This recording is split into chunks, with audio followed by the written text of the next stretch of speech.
सर्वप्रथम सर्वांना श्री स्वामी समर्थ. स्वामी महाराजांच्या कृपेने तुमच्या सर्व चांगल्या इच्छा पूर्ण होत ही स्वामींचरणी प्रार्थना करते आणि आजच्या व्हिडिओला सुरुवात करते.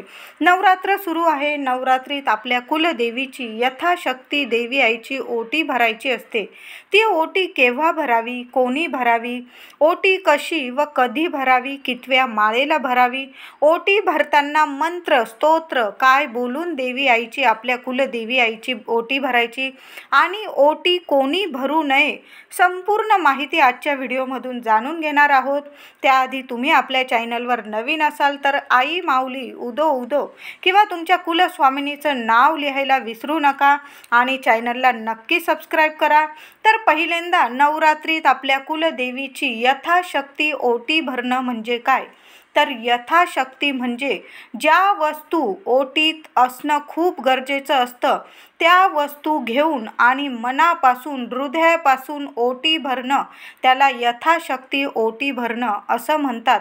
प्रत्येक महिला आपल्या कुलदेवीची यथाशक्तीच ओटी भरत असते आणि भरायलाच हवी.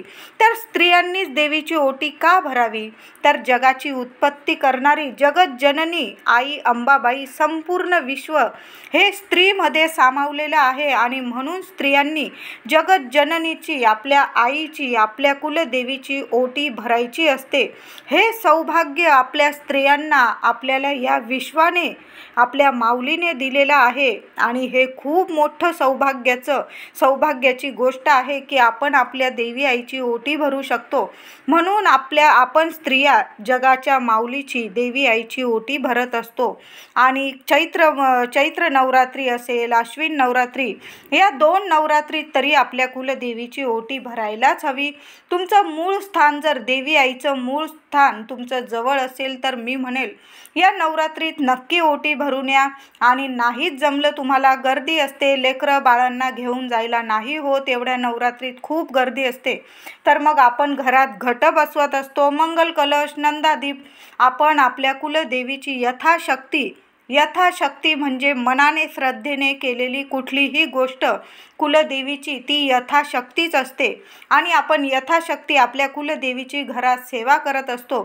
तर आपण घरात जरी देवी आईची यथाशक्ती ओटी भरली तरीही चालते. देवी आई भरभरून कृपा करते.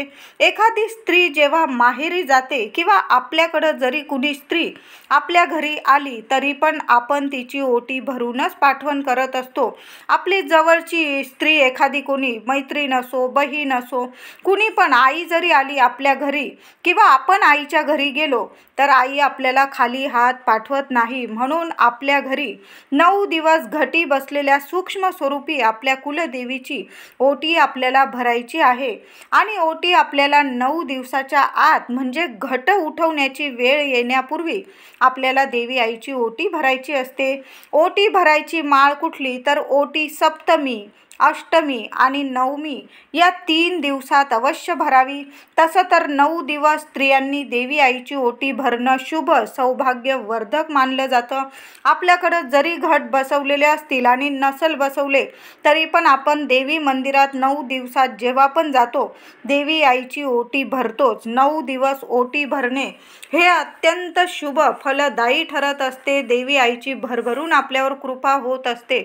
आता काहींना म्हणजे सर्वांनीच ओटी केव्हा भरायची? तर या 11 तारखेला 2024 मधील अष्टमी आणि नवमी या 2 तिथी एकत्र आलेले आहे आणि त्या सोन्यासारखा शुक्रवारचा दिवस आलेला आहे. महिलांनो, या दिवशी ओटी भरणं खूप शुभ ठरणार आहे. तसं तर 9 दिवस आपल्यासाठी आणि देवी आईसाठी शुभच आहे. तर या 9 दिवसात केव्हाही ओटी भरा, पण अष्टमी आणि नवमीला ओटी भरली तर अतिशय उत्तम. तर या 11 ऑक्टोबर 2024ला शुक्रवार रोजी नवमी आणि अष्टमी या 2 तिथी एकत्र आलेले आहे. या दिवशी ओटी भरणं शुभ ठरणार आहे. तुम्ही या दिवशी ओटी भरायची आहे. आपण जेव्हा आपल्या घरातील कुलदेवीची ओटी भरतो तेव्हा आपण सप्तमी, अष्टमीला भरणे योग्य असते. देवीची ओटी कोणी भरू नये? आता ते जाणून घ्या. देवी आईची ओटी कोणी भरू नये, तर ज्या स्त्रिया गर्भवती आहेत त्यांनी देवी आईची ओटी भरू नये. कारण देवीनेच तुमची सौभाग्य आहे तुमचं. देवी आईने स्वतः तुमची ओटी भरलेली आहे. तुमच्या ओटीत एक जीव जन्म घेत आहे. बाळ तुमच्या पोटात वाढत आहे. तुम्ही पहिल्या महिन्यापासून ते डिलेवरी होऊन तुमचं बाळंतपण होऊन 6वा महिना होईस्तोवर देवी आईची ओटी भरू शकत नाही तुम्ही. म्हणून गर्भवती महिलांनी आणि बाळंतीण महिला ज्या 6वा महिना झालेला नाही आहे तोपर्यंत तुम्ही ओटी भरू नका. तुम्ही बाळंतीण झालेले आहात आणि तुम्हाला 1.5 महिना झालेला आहे बाळ जन्माला येऊन, मग तुम्ही ओटी भरू शकता. 6वा महिना जाऊ द्या आणि मग तुम्ही ओटी भरू शकता. फक्त गर्भवती महिला, तुम्हाला कळलंच आहे नुकतं की तुम्ही प्रेग्नेंट आहात, तर तुम्ही ओटी भरू नका. तुम्ही म्हणजे तुमचे 9 महिने बाळ जन्माला येऊस्तोवर आणि तुम्हाला 6वा महिना, बाळंतपणाला 6वा महिना होईस्तोवर देवी आईची ओटी काय कुणाचीच घरी कोणी आलं तरी पण ओटी भरू नका आणि देवी आईची पण ओटी भरू नका. आता आपण नवरात्रीत देवीच्या वेगवेगळ्या मंदिरात जाऊन देवी आईची ओटी भरत असतो. घरात कुलदेवीची ओटी मात्र आपण भरणं राहून जातं. काही वेळा खरंच असं होतं की आपण प्रत्येक मंदिरात जातो देवी आईच्या दर्शनाला आणि तिथं जाऊन बाहेरून ओटी घेतो, देवी आईची ओटी भरत असतो यथासांग. पण घरात आपण घट मांडलेले असतात. घट मांडलेले असू द्या किंवा नसू द्या, तरी पण प्रत्येक लक्ष्मीचं, घरातील स्त्री ही लक्ष्मी असते आणि आपल्या घरात साक्षात या जगाची अंबाबाई माता जननी आपल्या घरात सूक्ष्म स्वरूपात घटात बसलेली असते. आपल्याकडं, तुमच्याकडं टाक असू द्या, फोटो असू द्या, तरी पण ती तुमच्या घरात आलेली आहे 9 दिवस. तर तिला 9 दिवस तसंच राहू देऊ नका. तिची ओटी भरून तुम्हाला दसऱ्याला तिची पाठवणी करायची आहे. म्हणून तसं खाली हात देवी आईला कधीच धाडू नका. तिची ओटी भरायची आहे. आपण असा विचार करतो जेव्हा देवीच्या मूळ स्थानी जाऊ तेव्हा देवी आईची तिथे जाऊन ओटी भरू, पण तसं नाही. आपण 9 दिवस देवीला घटात बसवलेले आहे. 9 दिवस आपली कुलदेवी आपल्या घरात सूक्ष्म स्वरूपात वास करत आहे आणि म्हणून देवी आईची आपल्याला सप्तमी, अष्टमी किंवा नवमीला ओटी भरायची आहे. तुम्ही जर नवरात्रीत तुमच्या कुलदेवीच्या मूळ स्थानी जाऊन ओटी भरत असाल तर हे तुमचं सौभाग्य समजा. आणि जर तुम्हाला जाणं शक्य नसेल तर तुम्ही घरात देवी आईची ओटी भरली तरी चालेल. आता ओटीसाठी काय सामान घ्यायचं आहे, कोणत्या वस्तू गरजेच्या आहे ते जाणून घ्या. त्यासाठी तुम्हाला एक काठापदराची जरीची काठ असलेली साडी घ्यायची आहे. यथाशक्ती जरीचे काठ असलेली साडी घ्या. जराशी महाग मिळाली, आपण आपल्याला साडी घेतो, देवी आईला सुद्धा एक छानशी साडी घ्यायची आहे. जरीचा काठ बघून घ्या साडीला आणि त्याबरोबर खण घ्यायचा आहे. जरीच्या काठाची साडी जर घेतली यामुळे देवीतील सात्विक लहरी वर्षभर आपल्या घरात वास करतात आणि या लहरींमुळे आपल्या घरात सकारात्मकता येते. आपल्या घरात आनंद, आरोग्य निर्माण होतो आणि पैसा, लक्ष्मी टिकून राहते. म्हणून महिलांनो, जरीची काठ असलेली आपल्याला साडी घ्यायची आहे. तुम्ही हिरव्या रंगाची साडी घेतली अतिशय उत्तम. पिवळा कलर घ्या, लाल कलर घ्या, तुम्हाला जो कलर आवडत असेल तो नक्की घ्या. हिरवा कलरची साडी देवी आईला अतिशय प्रिय आहे. म्हणजे सगळेच कलर, नवरात्री सगळेच कलर देवी आईला अतिशय प्रिय असतात. तुम्हाला जो कलर आवडेल ना देवी आईसाठी त्या कलरची साडी, ब्लाऊज पीस नक्की घ्यायचा आहे. त्याचबरोबर जरीचे काठ असलेली साडी, ब्लाऊज पीस, खण, नारळ अवश्य घ्या. तांदूळ अख्खेच घ्यायचे आहे. तुकडा वगैरे तांदूळ घेऊ नका. देवी आईची आपल्याला सेवा आहे ही म्हणजे ओटी भरतो आहे. देवांच्या कुठल्याच गोष्टी करताना तुकडा तांदूळ घेऊ नका. अख्खे तांदूळ घ्यायचे आहे. तांदूळ घ्यायचे आहे. नारळाची शेंडी देवीकडे यायला हवी अशा पद्धतीने नारळ आधी खणावर किंवा साडीवर ठेवून घ्यायचा आहे. नारळावर वेणी, गजरा अर्पण करायचा आहे. खारी, खोबरं, बदाम 1 हळकुंड अशी तुम्हाला बाजारात पुडी मिळून जाईल. ती पुडी घेतली किंवा घरात ह्या गोष्टी असतील तुमच्याकडं, तुम्ही त्या ठेवल्या तरी चालेल. ह्या गोष्टी अवश्य ओटीत ठेवायच्या आहे. आणि मग तुम्हाला 7 शृंगाराच्या वस्तू ओटीत ठेवायच्या आहे. मणी, मंगळसूत्र, नथ, हार, हळदी कुंकू, काचेच्या बांगड्या, हिरव्या काचेच्या बांगड्या खूप महत्त्वाच्या असतात. त्याशिवाय ओटी अपूर्ण आहे. लिपस्टिक, पावडर, नेलपेन, काजळ, डबी, आरसा, कंगवा, 6 शृंगाराच्या वस्तू ओटीत अवश्य ठेवा. म्हणजे महिलांनो, तुमच्याकडं जेवढ्या असतील ना 7 शृंगाराच्या तेवढ्या वस्तू अवश्य ठेवा.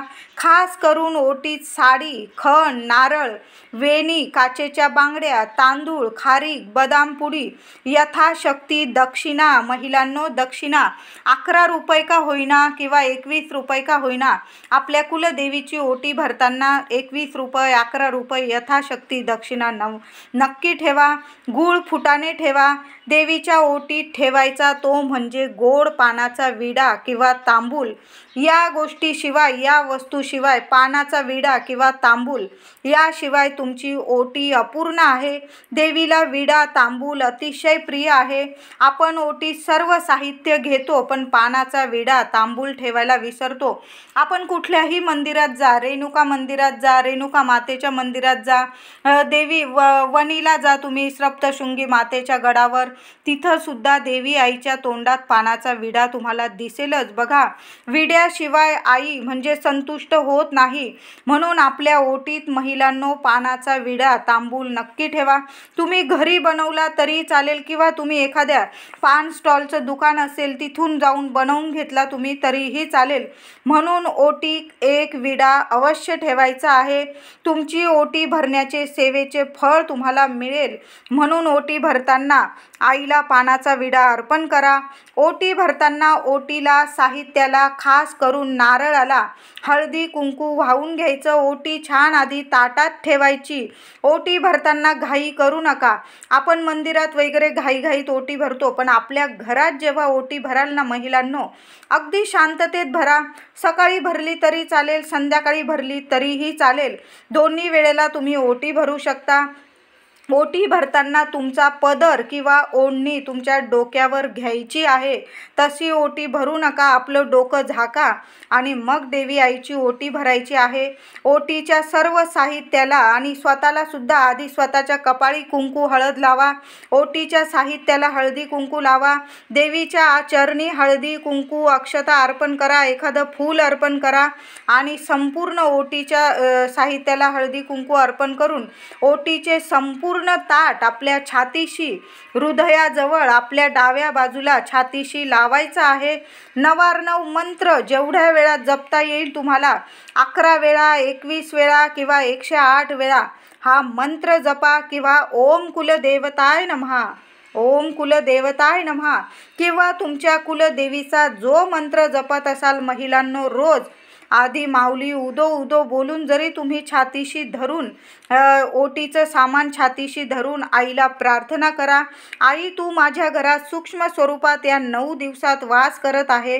माझ्याकडून, माझ्या कुटुंबियांकडून तुझ्या सेवेत चूकभूल झाली असेल, क्षमा कर आणि माझ्या घर कुटुंबावर तुझी कायम अखंड कृपा राहू दे. कायम माझ्या लेकरा बाळांचं, माझ्या पतिदेवांचं, घरातल्या प्रत्येक व्यक्तीचं कायम तू रक्षण कर. माझ्या घरात धनधान्य लक्ष्मीला कधी कमी पडू देऊ नको. माझ्या सर्व इच्छा पूर्ण कर. लेकरा बाळांची भरभरून प्रगती होऊ दे आणि सोन्यासारखं सुख माझ्या आयुष्यात, माझ्या घरादारात आम्हा सर्वांना मिळू दे. अशी प्रार्थना करून आपल्या देवी आईची ओटी, आपल्याला ओटी भरायची आहे देवी आईला. तर त्याबरोबर तुम्हाला ही सेवा तर तुम्हाला 9 मंत्राची करायचीच आहे ओटी भरताना. त्याचबरोबर तुम्ही ओटी भरल्यावर सुद्धा 1 वेळा सिद्ध कुंजिका स्तोत्र पठण करायचं आहे. 9 मंत्राची 1 माळ करा. सिद्ध कुंजिका स्तोत्र 1 वेळा पठण करा किंवा ललिता स्तोत्र पठण केलं तुम्ही तरीही चालेल. सेवा करणं महत्त्वाचं आहे. तुम्ही किमान 21 वेळा तुमच्या कुलदेवीचा मंत्र जपला तरीही खूप होईल. ज्या दिवशी देवीला आपण निरोप देणार त्याच्या 1 ते 2 दिवस आधी तुम्हाला ओटी भरायची आहे. त्याचबरोबर ओटीचं ताट देवी आई जवळ ठेवताना 3 वेळा ती ओटी 3 वेळा घटाला स्पर्श करायचा आणि मगच देवीसमोर घटासमोर ते ताट ओटीचं ताट ठेवायचं आहे. आता समजा ओटी भरली तुम्ही आणि आता त्या ओटी घरात भरलेल्या ओटीचं काय करायचं तर देवी आईला वेणी अर्पण केलेली ती तुम्ही तुमच्या डोक्यात माळू शकता आणि जी ओटी असेल तुम्ही जवळच्या एखाद्या मंदिरात ठेवून आला तुमच्या कुलदेवीचं नाव घेऊन तरीही चालेल महिलांनो. किंवा समजा तुम्हाला ते ओटीचं सामान तुम्ही स्वतः वापरलं काही हरकत नाही. आपण लेक आहोत आपल्या देवी आईची. त्या माऊलीचं सर्व साहित्य तुम्ही वापरू शकता. तुम्ही साडी वापरू शकता, ब्लाऊज पीस वापरू शकता, नारळ वापरू शकता.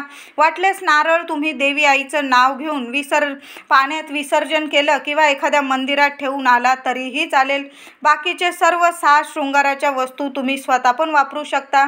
किंवा तुमच्या इथे एखादी सवाशीण स्त्री असेल सरळ ती ओटी त्या सवाशीण स्त्रीला संपूर्ण ओटी देऊन टाकली तरी काही हरकत नाही. किंवा तुमच्या कुलदेवीचं नाव घेऊन तुमच्या घराजवळील एखादं देवी मंदिरात ती ओटी अर्पण करून या. तुमची मूळ स्थानी देवी आईची ओटी भरल्याची सेवा तुम्हाला. तर अशा पद्धतीने आपल्याला आपल्या कुलदेवी आईची घरात ओटी भरायची आहे. तुम्ही मंदिरात पण ओटी भरत असाल तर अशाच पद्धतीने एका ताटात नीट ओटी काढायची, छातीजवळ घ्यायची आणि ओटीत आपल्या जे देवी आईला बोलायचं आहे, प्रार्थना करायची आहे ती बोलून घ्यायची आणि मग देवी आईला ओटी अर्पण करायची असते. फक्त ओटी गर्भवती महिलांनी भरू नका. ज्यांचे लग्न ठरलेले असेल, तुमचा साखरपुडा झालेला असेल, एंगेजमेंट झालेली असेल त्या मुलींनी सुद्धा ओटी भरण्याचा तुम्हाला हक्क आहे. तुम्ही देवी आईची ओटी घरात किंवा मंदिरात भरू शकता. बाकी आपण सर्व स्त्रियांनी अशा पद्धतीने साध्या सोप्या पद्धतीने ओटी यथासांग ओटी आपल्याला भरायची आहे. सर्वात मोठी प्रभावी सेवा आहे आपल्या कुलदेवीची. आपण 9 दिवस तिला घटी बसवलेला आहे. आपल्या घरात सूक्ष्म स्वरूपात ती वास करत आहे. आपण नंदादीप लावला आहे देवी आईच्या नावाने. आपण मंगल कलश स्थापना केली आहे. कुणी घरात घटस्थापना. तर देवी आईची आपण या 9 दिवसात एवढी सेवा करत आहोत. मग देवी आईची ओटी भरणं खूप गरजेचं आहे. महिलांनो यथाशक्ती ओटी नक्की भरा. साधी सोपी तुम्ही खणा नारळाची ओटी भरली तरीही चालेल, पण त्या खणाला सुद्धा थोडासा जरीचा काठ आहे असा बघून तुम्ही एखादा खण आणला तरीही चालेल. व्हिडिओ आवडला असेल तर लाईक करा, सर्वांना शेअर करा, चॅनलला कृपया सबस्क्राईब करा. धन्यवाद.